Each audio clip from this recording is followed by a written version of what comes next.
उपस्थित समस्त विशिष्ट अतिथिगण, वंदनीय पूजनीय मातृशक्ति विकास फाउंडेशन के समस्त पदाधिकारीगण एवं विभिन्न क्षेत्रों से समाज सेवी संस्थाओं के अध्यक्ष सदस्यगण, मैं आप सभी का सर्वप्रथम बहुत बहुत धन्यवाद करना चाहूँगी और विकास फाउंडेशन का भी, जिन्होंने इतना सुंदर कार्य किया है और संगोष्ठी के माध्यम से कि राष्ट्र के निर्माण में स्वयं सेवी संस्थाओं का क्या योगदान है।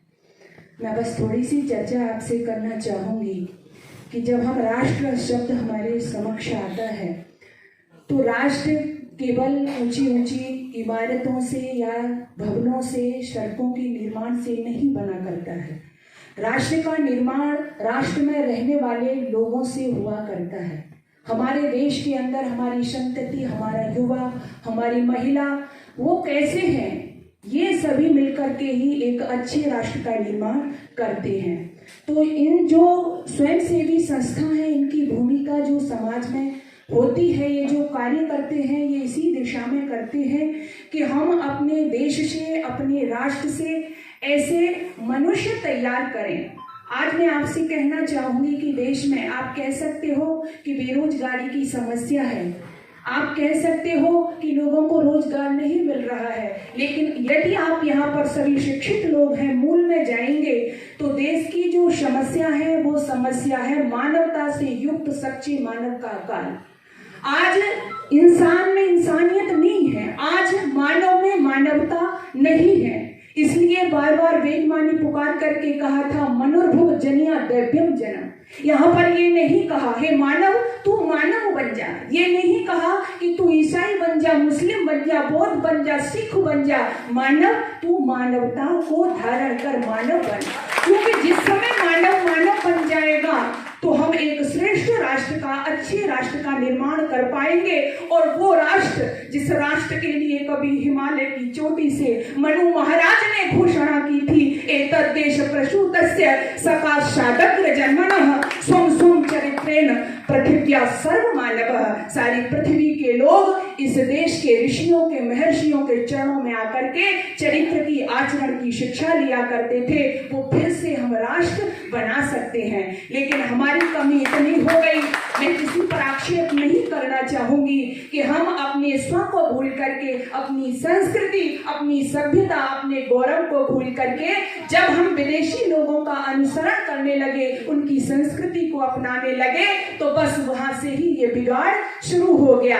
मैं चंद पंक्तियां कहना चाहूंगी। हमारी स्थिति वो हो गई सज्जनों कि राम और कृष्ण जी के देश में तो रहते हैं, मैं भी मथुरा से हूँ, कृष्ण जी की भूमि से हूँ, लेकिन हमारा क्या हुआ? हम राम और कृष्ण की जय तो बोलते रहे, लेकिन मूल में क्या हो गया?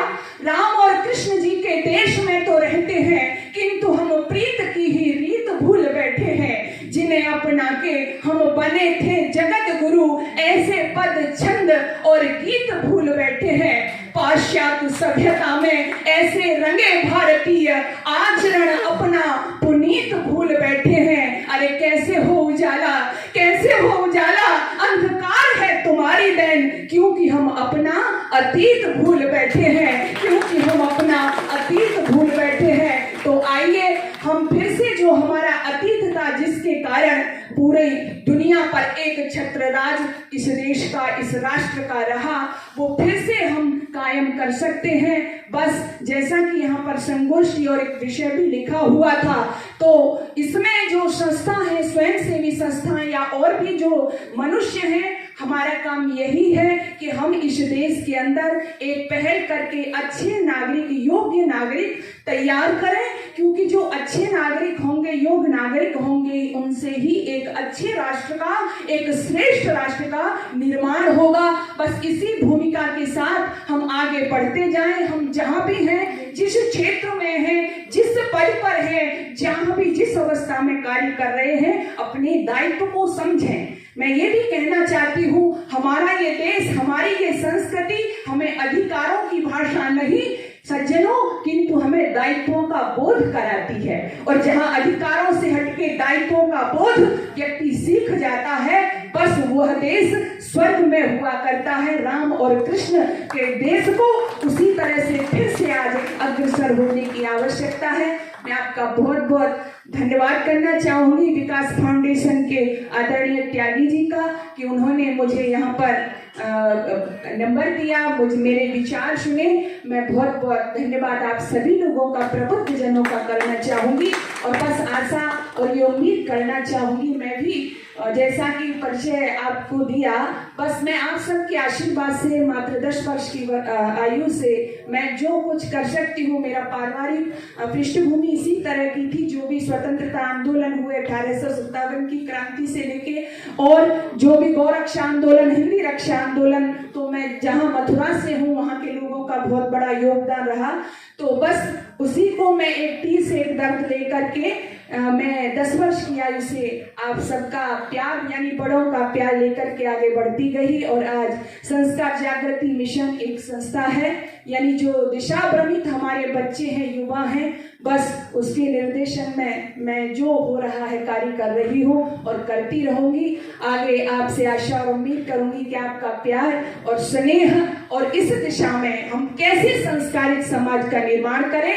मेरे राम और श्याम, बस मैं अंतिम बात कहकर के अपनी वाणी को विराम करूंगी। खो नहीं गए हैं, मेरी मातृशक्ति बैठी है और साधारण मातृशक्ति नहीं बल्कि सभी प्रबुद्ध लोग यहाँ पर हैं। लोग राम की बात कहते हैं, कृष्ण की बात कहते हैं, लेकिन फिर कहते हैं कि ऐसा नहीं हो सकता।